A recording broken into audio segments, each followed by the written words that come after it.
बिस्मिल्लाहिर्रहमानिर्रहीम। दोस्तों, आज की वीडियो में हमने स्टडी करना होगा प्रोजेक्टाइल मोशन के दो important parameters, velocity of projectile after time T. कि अगर एक बॉडी प्रोजेक्टाइल मोशन कर रहा हो तो एक ख़ास वक्त के बाद हम उसकी वेलोसिटी को कैसे मेजर करेंगे, और साथ साथ प्रोजेक्टाइल मोशन की हाइट, मैक्सिमम हाइट जिसको मेजर किया जाता है प्रोजेक्शन प्लेन से, इस हाइट की इक्वेशन को हमने फाइंड करना है। तो एक गुजारिश ये है कि आपने वीडियो को एंड तक ज़रूर देखना है। आपको इंशाल्लाह इस प्रूफ के अंदर बहुत सारे पॉइंट्स क्लियर हो जाएंगे। और अगर आपको वीडियो पसंद आए तो हमारे चैनल को सब्सक्राइब ज़रूर कीजिए, और मज़ीद अच्छी अच्छी वीडियोज़ आप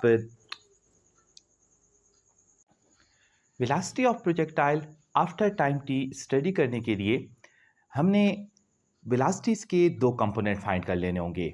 तो अगर हम एक ऑब्जेक्ट को प्रोजेक्टाइल पाथ पे थ्रो करें, इस तरह के पाथ पे, तो यहाँ से इनिशियल वेलोसिटी फराहम होती है। तो इस इनिशियल वेलोसिटी के आपको यहाँ महसूस हो रहे होंगे दो कंपोनेंट्स बन रहे हैं। जो एंगल है, एंगल थीटा, वो एक्स एक्सिस के साथ बन रहा है। बस वेलोसिटी का जो हॉरिजॉन्टल कंपोनेंट होगा, जिसको हम वी आई एक्स कहते हैं, वो इक्वल होगा वी आई कॉस थीटा। हम रिजोल्यूशन ऑफ फोर्स में ये स्टडी करते हैं कि किसी फोर्स के दो कंपोनेंट बन सकते हैं, एक हॉरिजॉन्टल और एक वर्टिकल। तो अगर हम वेलोसिटी के दो कंपोनेंट बनाना चाहें तो एक हॉरिजॉन्टल कंपोनेंट बनेगा वेलोसिटी का वी आई कॉस थीटा, और साथ साथ एक इनिशियल वेलोसिटी का वर्टिकल कंपोनेंट होगा, जिसको हम लिखेंगे किस तरह, वी आई साइन थीटा। तो ये इनिशियल वेलोसिटी के दो कंपोनेंट हैं। तो इसको हमने सबसे पहले यहाँ पे लिख लेना होगा कि S S initial velocity resolve हो चुकी है प्रोजेक्टाइल मोशन में दो हिस्सों में, रिजॉल्व इनटू टू कंपोनेंट्स। तो वो कंपोनेंट्स कौन कौन से हैं? एक कंपोनेंट है वी आई एक्स और एक कंपोनेंट है वी आई वाई। तो वी आई एक्स की इक्वेशन हमने लिखी वी आई कॉस थीटा, जबकि वी आई वाई की इक्वेशन लिखी वी आई साइन थीटा।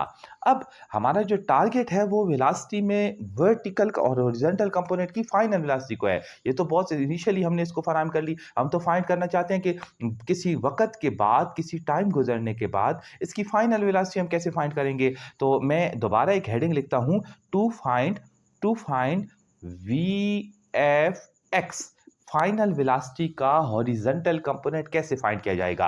अब आपको इल्म होगा कि फाइनल वेलोसिटी को फाइंड करने के लिए हम उम्मन फर्स्ट इक्वेशन यूज करते हैं। फर्स्ट इक्वेशन का फार्मूला होता है V F equal to V I और प्लस ए टी।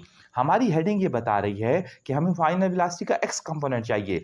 बस जितनी भी वेक्टर क्वांटिटीज इसमें यूज हुई हैं, उन तमाम को आप एक्स कंपोनेंट को चूज कर लो। बस वी एफ को हमने रिप्लेस कर लेना होगा वी एफ एक्स से, वी आई को रिप्लेस कर लेना होगा वी आई एक्स से, जिसको बाद में हम रिप्लेस करेंगे वी आई कॉस थीटा से, जबकि ए को रिप्लेस करना होगा ए एक्स से। और हमने प्रोजेक्टाइल मोशन के दौरान स्टडी किया था कि जो एक्सेलरेशन का हॉरिजॉन्टल कंपोनेंट है वो ज़ीरो होता है। वजह यह है कि पूरी प्रोजेक्टाइल मोशन में जो ग्रेविटी का इफेक्ट है वो तो वर्टिकल मोशन को डिस्टर्ब करता है। वर्टिकल मोशन में वेलोसिटी अपवर्ड डिक्रीज होती है और डाउनवर्ड साइड पर इंक्रीज होती है। हॉरिजॉन्टल पे ग्रेविटी इफेक्ट नहीं डालती। और एयर रेजिस्टेंस है तो एयर रेजिस्टेंस तो नेग्लिजिबल है और हम इसको इग्नोर कर सकते हैं। बस इस पॉइंट को बिल्कुल नहीं भूलना कि एक्सेलरेशन का हॉरिजॉन्टल कंपोनेंट हमने क्या चूज करना होगा, जीरो। और टाइम तो वेक्टर क्वांटिटी नहीं है, वो तो स्केलर क्वांटिटी है। बस आपने टाइम के कंपोनेंट बनाना इसके लिए मुमकिन नहीं है। बस अगर हम इन चार चीजों को यहाँ पे रिप्लेस कर लें, वी एफ को रिप्लेस करते हैं वी एफ एक्स, वी आई को रिप्लेस करते हैं वी आई एक्स, ए को रिप्लेस करते हैं ए एक्स, और टी को अपनी जगह पर छोड़ लेते हैं क्योंकि टाइम एक स्केलर क्वांटिटी है। अब हमारे पास फाइनल वेलोसिटी का हॉरिजॉन्टल कंपोनेंट इस स्टेप में फाइंड हो जाएगा। वी आई एक्स हमने ऊपर मेंशन कर दिया, यहाँ पे भी लिखा हुआ है वी आई कॉस थीटा, उस स्टेप में भी लिखा हुआ था कि इनिशियल वेलोसिटी का horizontal component we i cos है। बस वी आई एक्स की जगह पर लिख लीजिए v i cos theta, a x की जगह पर लिख लीजिए जीरो, टाइम को उसी तरह छोड़ दें। वी एफ एक्स का जो रिक्वायर्ड आंसर है वो आया वी आई कॉस थीटा और 0 क्रॉस टी से 0 ही आएगा। फाइनल वेलोसिटी का हमने हॉरिजॉन्टल कंपोनेंट फाइंड कर लिया। यहाँ से एक कंक्लूजन बनाते हैं। कंक्लूजन यहाँ से ये निकलती है कि अगर आप इनिशियल वेलोसिटी का हॉरिजॉन्टल कंपोनेंट देखें, वो लिखा हुआ है वी आई कॉस, और फाइनल वेलोसिटी का भी हॉरिजॉन्टल कंपोनेंट देखें, वो भी लिखा हुआ है वी आई कॉस। इससे साबित होता है कि पूरी प्रोजेक्टाइल मोशन के दौरान horizontal component of velocity change नहीं हो रहा। वजह यह है कि हॉरिजॉन्टल कंपोनेंट इनिशियल और horizontal component final same result दे रहे हैं, बस इस पूरी मोशन के दौरान horizontal component of velocity change नहीं होगा। अब इसके बाद नेक्स्ट हमारा स्टेप होगा इसी फाइनल वेलोसिटी का वर्टिकल कंपोनेंट फाइंड करना। तो अब हमने x को रिप्लेस कर देना है। किससे रिप्लेस कर देंगे हम? x को रिप्लेस कर देंगे y से। तो हमारी जो निचली इक्वेशंस हैं वो तमाम अब चेंज हो जाएंगी। तो अब आप देखिए कि हॉरिजॉन्टल कंपोनेंट के बाद वर्टिकल कंपोनेंट वेलोसिटी का कैसे आएगा। वर्टिकल कंपोनेंट के लिए जितने भी सिंबल्स हैं आप इन तमाम को हटाकर x के बजाय y कर लें। बस वी एफ रिप्लेस हो जाएगा v f y, because we are finding vertical component of velocity, and vi is replaced by viy, जिसको बाद में हमने लिखना होगा vi sin theta. Initial velocity का वर्टिकल कंपोनेंट vi sin है। a को रिप्लेस कर देंगे ए वाई से। और हमने लेक्चर नंबर 14 में ये स्टडी किया था कि जब प्रोजेक्टाइल मोशन अपवर्ड हो रही हो, बस हम ए वाई को लिखते हैं इक्वल टू माइनस जी, और जब डाउनवर्ड हो रही हो तो हम ए वाई को लिखते हैं प्लस जी, क्योंकि अपवर्ड साइड पर वेलोसिटी डिक्रीज होती है और डाउनवर्ड साइड पर वेलोसिटी इंक्रीज होती है। इस तरफ नेगेटिव ग्रेविटेशनल एक्सेलरेशन पैदा हो रहा है और डाउनवर्ड साइड पर पॉजिटिव एक्सेलरेशन पैदा हो रहा है। बस ए को हमने रिप्लेस कर देना है ए वाई से, और बाद में हमने इसको रिप्लेस कर लेना होगा माइनस जी से। तो ये तमाम चेंजेस अगर हम इस इक्वेशन में करें तो रिप्लेस करते जाते हैं। वी एफ को रिप्लेस कर दिया वी एफ वाई, वी आई को रिप्लेस कर दिया वी आई वाई, ए को रिप्लेस कर दिया ए वाई, और टी को अपनी जगह पर छोड़ा। टी के साथ एक्स और वाई किसी सूरत में नहीं लिखना। अब वी एफ वाई का आंसर वी आई वाई की जगह पर हम पुट कर रहे हैं वी आई साइन थीटा। हमने लिखा था कि इनिशियल वेलोसिटी का horizontal component we i sine theta है। ए वाई को रिप्लेस करते हैं माइनस जी, और टाइम को अपनी जगह पर छोड़ दीजिए। तो वी एफ वाई का आंसर आया v i sine theta minus g t. इस तरीके से हमने फाइनल वेलोसिटी का वर्टिकल कंपोनेंट भी फाइंड कर लिया। इंतहाई आसान स्टेप है। सिर्फ ये याद रखें कि एक्स कंपोनेंट में हमने किस वैल्यू को 0 लेना है और किस वैल्यू को वी आई कॉस लेना है, और वाई कंपोनेंट में हम ये देखेंगे कि ए को हमने कैसे रिप्लेस करना है और इनिशियल वेलोसिटी को कैसे रिप्लेस करना है। अब हमारा अगला टारगेट है कि इस इनिशियल वेलोसिटी और फाइनल वेलोसिटी की मदद से हमने इसका नेट मैग्नीट्यूड, फाइनल वेलोसिटी का नेट मैग्नीट्यूड कैसे फाइंड करेंगे। जैसे हमें चेक करना है कि एक लोकेशन पर एक्स कंपोनेंट ऑफ वेलोसिटी और वाई कंपोनेंट वेलोसिटी अलग अलग नहीं, बल्कि नेट वेलोसिटी अगर हमें फाइंड करनी है तो इसको किस तरीके से फाइंड किया जाएगा। तो आइए देखते हैं जी इसको कैसे हम फाइंड करेंगे। इक्वेशन का नाम है to find magnitude of final velocity in projectile motion. अब से कुछ देर पहले आपने देखा है कि मैंने फाइनल वेलोसिटी का एक्स कंपोनेंट फाइंड किया था वी आई कॉस थीटा के इक्वल। आपने मजीद ये देखा कि मैंने फाइनल वेलोसिटी का वर्टिकल कंपोनेंट फाइंड किया है v i sine theta minus g t. और जब कभी भी आपको मैग्नीट्यूड की ज़रूरत पड़े तो मैग्नीट्यूड के लिए हम अमूमन यूज़ करते हैं पाइथागोरस थ्योरम। तो वो आपको अच्छी तरह याद है कि v square equal to v f x square plus v f y square. Magnitude के लिए v square equal to v f x square, और साथ साथ क्या लिख लेंगे plus v f y square. बस अगर हम दोनों वैल्यूज यहां पे पुट कर दें, वी एफ एक्स की वैल्यू आई है v i cos theta, square इसको देंगे, और साथ साथ वी एफ वाई की वैल्यू आई है v i sine theta minus g t, इसको भी स्क्वायर मिल जाएगा। अब स्क्वायर को ख़त्म करने के लिए अगर हम दोनों साइडों पे स्क्वायर रूट ले लेते हैं तो ये लेफ्ट साइड का स्क्वायर रूट तो कैंसिल हो जाएगा, जो राइट साइड का स्क्वायर रूट है वो अपनी जगह पर मौजूद होगा। और स्क्वायर को अगर हम ब्रैकेट में लाएं तो भी ठीक है, या इसको ब्रैकेट से अंदर ना लाएं तो भी सही है। मैं इसको ब्रैकेट के अंदर ले आता हूँ, ये ब्रैकेट के अंदर आ जाए तो v i square cos square theta plus यहाँ a minus b whole square वाला फार्मूला यूज कीजिए, तो a स्क्वायर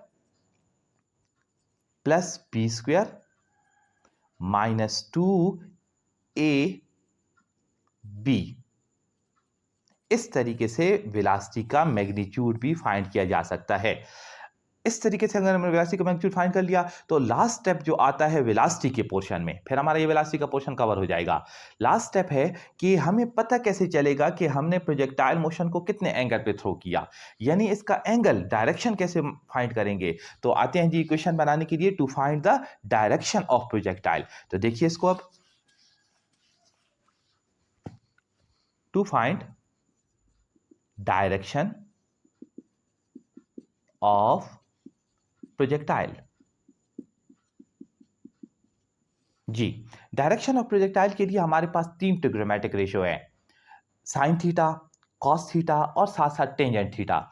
यहाँ पे जो हमने ट्रिग्नोमेट्रिक रेशियो यूज करनी है वो है टेंजेंट थीटा, क्योंकि हमारे पास एक्स कंपोनेंट भी मौजूद है, वाई कंपोनेंट भी मौजूद है। तो टेंजेंट थीटा का हमने फार्मूला हमने याद किया हुआ है कि परपेंडिकुलर बाय बेस। मौजूदा केस में अगर हम देखें तो परपेंडिकुलर साइड पे जो वेलोसिटी है वो है वी एफ वाई, जबकि बेस की साइड पर जो वेलोसिटी है वो है वी एफ एक्स। अगर हम वी एफ आई को उसकी अपनी इक्वेशन से रिप्लेस कर दें, जो कि हमने आपसे कुछ देर पहले फाइंड की थी, वो आई थी v i sine theta minus g t, जबकि वी एफ एक्स को रिप्लेस कर दें वी आई कॉस थीटा के साथ, तो इससे हमारे पास थीटा का आंसर आ जाएगा। टेंजेंट यहाँ से अगर राइट साइड पर चला जाए तो वो टेंजेंट इनवर्स बन जाता है, tangent inverse v i sine theta minus g t divided by v i cos theta.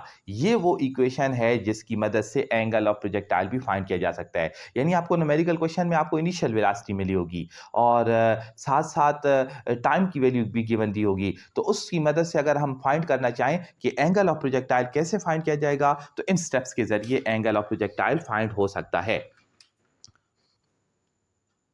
अब हमारा अगला पोर्शन है प्रोजेक्टाइल मोशन की मैक्सिमम हाइट फाइंड करना।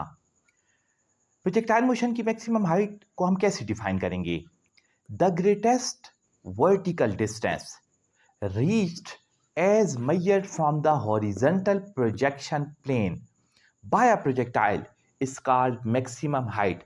फर्स्ट ऑफ ऑल इसकी डिफिनीशन को थोड़ा समझ लीजिए। देखिए ये हमारा प्रोजेक्शन प्लेन है जहां से एक प्रोजेक्टाइल मोशन को थ्रो किया गया था। अब इस प्लेन से ग्रेटेस्ट वर्टिकल डिस्टेंस कौन सा है? ये वाला डिस्टेंस तो ग्रेटेस्ट नहीं है, ये भी नहीं है, ये जो डिस्टेंस है आप इसको देख सकते हैं, ये ग्रेटेस्ट वर्टिकल डिस्टेंस है। इसको कहा जाता है हाइट ऑफ प्रोजेक्टाइल। ये हमारा टारगेट है कि एक प्रोजेक्टाइल मोशन की greatest vertical distance projection point से नहीं, यानी पॉइंट ऑफ प्रोजेक्शन से नहीं, बल्कि इस प्लेन से जो ग्रेटेस्ट वर्टिकल डिस्टेंस है वो हम कैसे फाइंड करेंगे। तो फर्स्ट ऑफ ऑल आप डिफाइन जरूर इस तरीके से कीजिए कि वो मैक्सिमम वर्टिकल डिस्टेंस जो एक प्रोजेक्टाइल एक खास हद तक पहुंच जाता है और उसको मेजर कहाँ किया गया था, प्रोजेक्शन पॉइंट से नहीं, पॉइंट ऑफ प्रोजेक्शन से नहीं, बल्कि प्रोजेक्शन प्लेन से।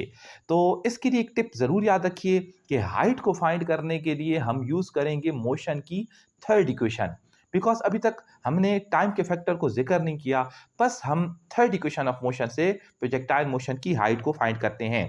तो स्टार्ट लेते हैं। थर्ड इक्वेशन ऑफ मोशन आपको याद है 2as equal to v f square minus v i square. Lectures में ये मौजूद है, आप इसके प्रूफ को भी देख सकते हैं। अब इसमें रिप्लेसमेंट करते जाइए, क्योंकि हाइट का फैक्टर आया है, बस हमने ए को रिप्लेस करना होगा ए वाई से और ए वाई को रिप्लेस करना होगा माइनस जी से, अपवर्ड मोशन हो रही है।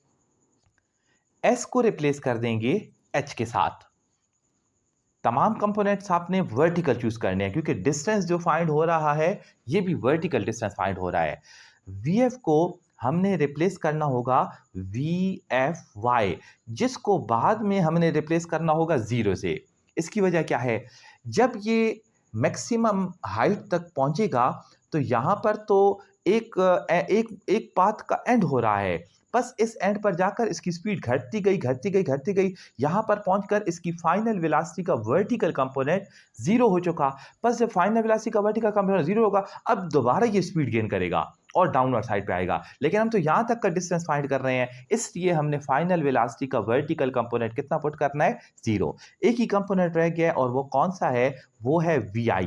तो vi को हमने शुरू में रिप्लेस करना होगा vi से, जबकि बाद में रिप्लेस करना होगा टॉपिक के स्टार्ट में हमने स्टडी किया था कि vi जो है वो इक्वल होता है vi sin थीटा के साथ।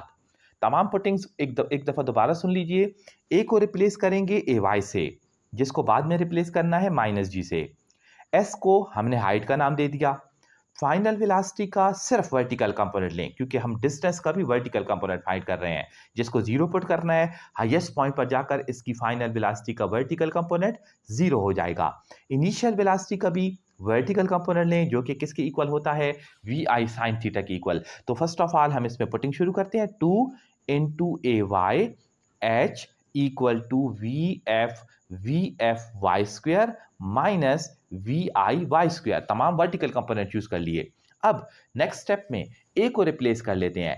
a को अगर हम रिप्लेस करें तो a इक्वल है -g, s को अपनी जगह पर h के साथ ही रखें, vfy को पुट कर दें 0 और viy को पुट कर दें vi sin थीटा। यहाँ पे हमने मेंशन कर दिया था इसको, और इस वैल्यू पे भी स्क्वायर आ जाएगा।